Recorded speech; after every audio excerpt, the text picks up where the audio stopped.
तो कैसे हो? आशा करती हूँ आप सब अच्छे होंगे, मस्त होंगे, लाइफ को अच्छे से एंजॉय करेंगे। आज की हमारी स्टोरी एक लड़की को देखा तो ऐसा लगा। एपिसोड 1641 से 42। प्लीज़ वीडियोस को ज़्यादा से ज़्यादा शेयर करें, सब्सक्राइब करें। वीडियो बिना किसी देरी के स्टार्ट करते स्टार्ट। दूसरी तरफ सौम्या के चारों तरफ उसके साथ वर्कर थे, काम करती थी, वो उसकी दोस्त खड़ी थी और कह रही थी, सौम्या तुम्हारी वजह से आज हम सब बड़ी मुसीबत से बच गए हैं। तभी बाकी सब सौम्या से ही कहते रहे, वहीं आर्या रियली श्योर सौम्या, हमारी वजह से तुम्हें तकलीफ़ उठानी पड़ी। सौम्या हंसकर कहती है, तुम लोग बिना वजह परेशान हो रहे हो। अब देखो इसी चोट की वजह से मुझे 2 दिन का ऑफ डे मिल चुका है। सौम्या की बात सुनकर सभी लोग हंसने लग जाते हैं, मुस्कुराने लग जाते हैं। तभी एक दूसरी लड़की सौम्या से कहती है, वैसे ये कस्टमर चाहे कितने भी शक्की हों, लेकिन उनमें से बात एकदम सही कही है कि तुम बहुत खूबसूरत हो। तुम्हें बॉलीवुड को ज्वाइन करना चाहिए, एक बार ट्राई करना चाहिए। खूबसूरत की तारीफ पर सौम्या अपनी आंखों को नीचे करके धीरे धीरे मुस्कुराने लगती है। उसका चेहरा बिल्कुल सेब की तरह रेड हो जाता है। इसके बाद स्टाफ के सभी लोग एक बार फिर अपने अपने काम पर निकल जाते हैं, सौम्या को सॉरी बोलकर। दूसरी तरफ मारवा हाउस में प्रीति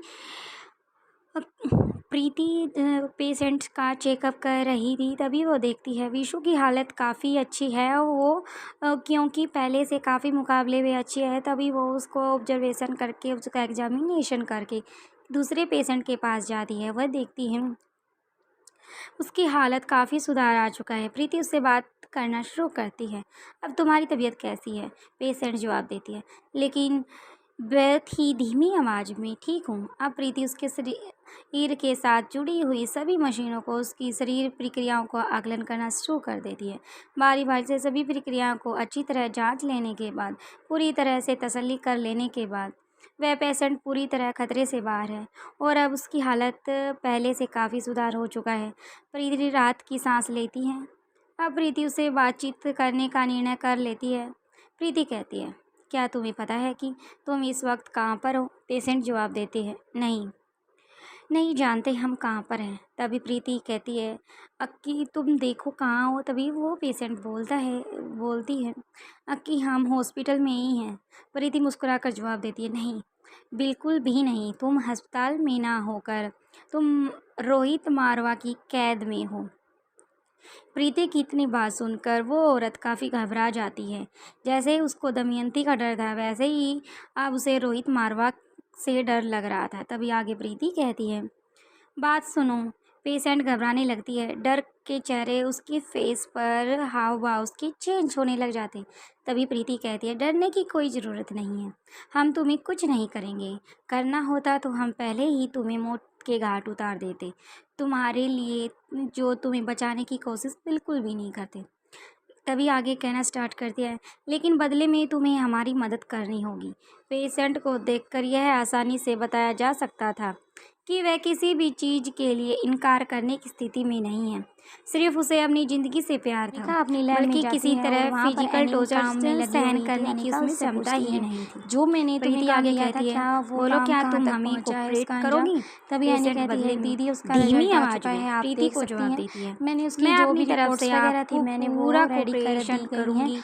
और लेकिन आप बदले में तभी आप अनिका कहती लोगों है, को मुझे कुछ टाइम के लिए मेरी अकेला जिंदगी छोड़ दो, बख्शनी होगी। मुझे कुछ प्रीति टाइम जवाब लैब में देती है, अकेले रहना हमें है। तभी तुम्हारी अनिका कहती जिंदगी है, ही मैं नहीं किधर जाऊँ? बल्कि तभी वो उस कहती है, जानकारी की जो ज़रूरत तुमने है रिपोर्ट्स जो रेडी तुम्हारे की हैं, पास है। तुम एक हमें बार अच्छे तुम्हारी से मौत से इनको कोई ऑब्जर्व लाभ करो नहीं है, और इनकी लेकिन टेस्ट तुम्हारे जिंदा रहने से चेक करो कि जो तुमने तुम अच्छे हमें से किया बताओगे है उसे या हमें काफ़ी तभी हेल्प मिल एनी सकती आराम है। से टेबल पर तभी जाकर वो औरत कहती खड़ी है होकर धीमी उनको आवाज पढ़ने में, लग जाती है रखकर। तभी अनिका मुझे कहती भी है, उन मुझे लोगों के टाइम साथ लगेगा, कोई इसलिए तुम हमदर्दी आराम से नहीं है, बैठकर अपनी ये काम हालातों से कर लो मजबूर ताकि होकर मुझे उनके तुम्हारी लिए हेल्प काम की कर ज़रूरत रही होगी थी।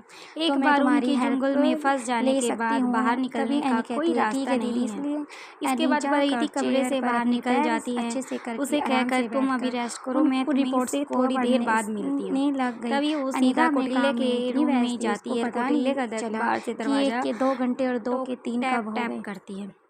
काफी दरवाजा काफी बार टैप टैप होने के बाद अनिका प्रीति आगे अपना फोन चेक बढ़कर करती है। दूसरी तभी तरफ उसने जाना चाहती प्रीति थी। का उसे मैसेज लगा कि आया कौटिल्य मिलता है, सो वो रहा है। देखती है तभी कि दरवाजे प्रीति पर ने खुलने की उसको आवाज मैसेज से करके वो कहा दोबारा था दरवाजे की कि तरफ दीदी उस मुड़ लड़की जाती को है दोबारा से और उसी होश आ ओर गया है, देखना स्टार्ट क्या हम करती है। उसकी प्रीति खड़ी स्टेटमेंट नजर ले लें। देखती है। तभी तभी कहती कौटिल्य है देखता है कि उसके कोई दरवाजे ना, के तुम बाहर देख लो, प्रीति तुम्हें है। जैसा बेहतर लगे तुम लेकिन ऐसा कर कौटिल्य सकती हो, मुस्कुरा कर फिलहाल कहता मेरे है, पास आओ कोई टाइम प्रीति। नहीं है। प्रीति और कहती विशु है, के बारे उसे में होश आ तुम गया है, मुझे ज़्यादा लगता से है कि ज़्यादा हमारी उसके मदद पास रहो और जरूर उसकी करेगी। जो कौटिल्य बॉडी कहता है, ठीक है टेम्परेचर है चलो उसको नोट चलते हैं। करो और ऐसा मुझे कहकर ना कौटिल्य अपना बताकर लैपटॉप अपने आप लेकर जो तुम्हें प्रीति सही के लगे साथ वैसा ही करो, सीक्रेट क्योंकि अंडरग्राउंड उसकी स्टेटमेंट के ही लिए हमें चला सोनिया जाता है। का कुछ ही जो देर बाद चाल वे दोनों इन्होंने पेशेंट खेल के रखा पास है, पहुंच जाते उस हैं। जाल को कौटिल्य हम कुछ पलों के आसानी लिए से पेशेंट कट को कर सकते देखता हैं है और और उसको बातचीत अच्छे करना से जो स्टार्ट उसके कर अंदर देता है। व्यक्ति फंसे हुए हैं उनको बाहर उसकी निकाल सकते शारीरिक हैं। और मानसिक स्थिति अनिका की की बात जांच लेने के प्रीति को बाद कुछ समझ अब नहीं आ कौटिल्य रही थी, पूछता इसलिए है, उसने तुम उन लोगों को कब से आगे कुछ जानती ना हो, पूछ के कब से बोला उनके कि ठीक है के दीदी, लिए जैसा काम आप कर चाहती है रही हो, वैसा ही होगा। तुम उनके इसलिए बारे वो में भूमि और को क्या वहीं क्या पर छोड़कर जानती हो। भूमि अपने पेशेंट डिपार्टमेंट की सहमति तरफ से चली गई थी। आवाज देते हुए जवाब देती है। प्रीति जल्दी से उन लोगों अपनी के बारे में अंडरग्राउंड जो अधिक उनकी कुछ लैब नहीं है उसके जानती। अंदर पिछले आ कुछ जाती सालों है। से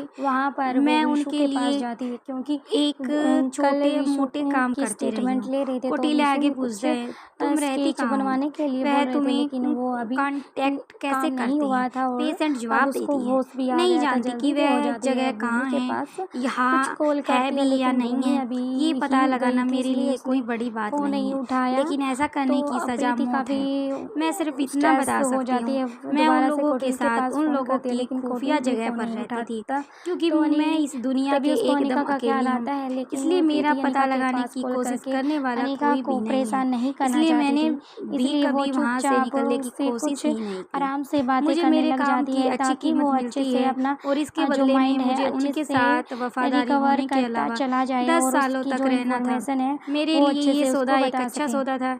इसी तरह कौटिल्य थैंक यू भी फ्रेंड्स, वीडियो बहुत पसंद सारे आए तो प्लीज़ लाइक शेयर सब्सक्राइब सवाल कमेंट उससे करना पूछना जरूर। स्टार्ट कर देता है।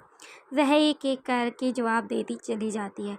कौटिल्य उनको अपनी नोटबुक में हैंडराइटिंग फॉर्म में लिखता रहता है। लक्ष्य तभी दूसरी तरफ, लक्ष्य के बारे में तुम क्या जानती हो, कैसे देखती हो। पेशेंट जवाब देती है, लक्ष्य माँ साहब की बहुत। कौटिल्य पूछता है, तुम लक्ष्यों को कैसे जानती हो। तभी वो औरत कहती है, वो लच्छो माँ साहब की बहुत करीबी है, इसका ओहदा बहुत ऊंचा है। जितना मैं जान पाई हूँ, माँ साहिब का उसे ज़्यादा करीबी और प्रिय कोई नहीं है। शायद माँ साहिब का बेटा भी उससे वह प्यार हासिल नहीं कर पाया जो लच्छो को मिला है। माँ साहब के लिए काम करने वाले लोगों के लच्छो एक अकेली ऐसी है जो जब चाहे जब जहाँ चाहे वह जा सकती है। वह कभी भी माँ साहब के खुफिया इलाके में उनसे मिलने जा सकती है और इसके लिए इजाज़त लेने की उसे ज़रूरत भी नहीं, लेकिन फिर भी वह कभी कभी नियम नहीं तोड़ती। इस तरह खुले रूप से आने जाने की इजाज़त खुद माँ साहब के बेटे को भी नहीं थी। इतना ही नहीं, माँ साहब लच्छों पर खुद से ज़्यादा भरोसा करती है। अगर माँ साहब का बेटा नहीं होता तो निश्चय ही माँ साहब के बाद इस साम्राज्य की अगली हकदार वही होती। एक पल रुककर दोबारा अपनी धीमी आवाज़ में कहना शुरू करती है, मैंने उसे कभी नहीं देखा है। जब भी देखा है उसका चेहरा ढका हुआ है, लेकिन उसके शरीर की बनावट आत्मविश्वास को देखकर ऐसा लगता है जितनी वह काबिल है उससे कई ज़्यादा खूबसूरत होगी। उसकी आंखें ऐसी हैं जिन्हें एक बार देख लेने के बाद दोबारा भूल पाना संभव नहीं है। पूरा चेहरा ढका होने के बाद भी उसकी आंखें पहचाना जा सकती हैं, बिल्कुल मछली के आकार की हैं। कौटिल्य पूछता है, कोई ऐसा होगा जो लच्छो का पता जानता होगा। लच्छो क्यों देखा होगा, पेशेंट जवाब देती है, कहाँ देखा होगा। हाँ, कुछ लोग ऐसा कहते हैं, उसके संपर्क साध कर सकते हैं, लेकिन मुझे नहीं लगता उन्हें भी कभी लच्छो का चेहरा देखा होगा। मैं एक बात पूरे विश्वास से कर सकती हूँ, माँ साहिब के अलावा उनकी बेटी ने ज़रूर लच्छो का चेहरा देखा होगा। मैं ये भी नहीं जानती कि माँ साहब के अलावा लच्छो के संपर्क में और कौन है। कौटिल्य कहता है, तुम लच्छो का स्केच बनाने में हमारी मदद कर सकती हो। उसकी मदद काठी, उसकी हाइट, उसका वेट, उसकी बॉडी स्ट्रक्चर जितना तुम्हें याद आता है तुम उतना उसका हुलिया हमें बता सकती हो। उसके बाद उसका चेहरा, ये सब वो बार बार उस पेशेंट को पूछ रहा था। पेशेंट उसका अच्छे से जवाब भी दे रही थी। मुझे उन लोगों से या उन लोगों के मिशन से कोई लेना देना नहीं है। मुझे उनकी बातें फिल्मी लगती हैं। मुझे पैसों की बहुत ज़रूरत थी, इसलिए यह सोचने का मौका ही नहीं मिला कि मैं किस दलदल में फंसने जा रही हूँ और कितनी फंस गई हूँ और कैसे निकलना है। कम से कम मैं वहाँ से बाहर निकल आई हूँ, मुझे इसी बात की तसल्ली है। फिर कुछ पल रुककर धीरे धीरे सांस लेती है और दोबारा बोलना शुरू करती है। अगर मेरी ज़िंदगी के बदले में तुम लोगों की मदद करनी पड़े तो मुझे कोई ऐतराज़ नहीं है। यदि तुम लोग मुझे कुछ वक्त दो तो मैं स्केच में तुम्हें खुद तैयार करके दे सकती हूँ। यह सुनते ही प्रीति झट से बोल उठती है, क्या तुम ये कर पाओगी? वह जवाब देती है, हाँ, बेहतर तरीके से कर पाऊँगी, एक अच्छी स्केच आर्टिस्ट भी हूँ। बस तुम्हें मेरी बैठने की मदद करनी होगी। प्रीति कहती है, अभी तुम्हें बात करते हुए काफ़ी देर हो चुकी है। फ़िलहाल तुम्हें थोड़ा ही सा आराम कर लेना चाहिए। कुछ घंटों के बाद तुम्हारे से स्केच बनाने का सामान लेकर आऊँगी। फिर तुम आराम से बैठकर स्केच तैयार कर लेना। तुम्हारी मदद के लिए तुम्हारे पास ही बैठी रहूँगी। प्रीति कहे के अनुसार अब तक पेशेंट पूरी तरह से थक चुकी थी। उसके लिए अब एक और शब्द बोलना बहुत मुश्किल हो रहा था। केवल अपनी पलकें झपका देती है। प्रीति आराम से उसको हल्के से उसके पैर, उसके हाथ, उसकी गर्दन को सीधा कर देती है और वो आराम से सो जाती है।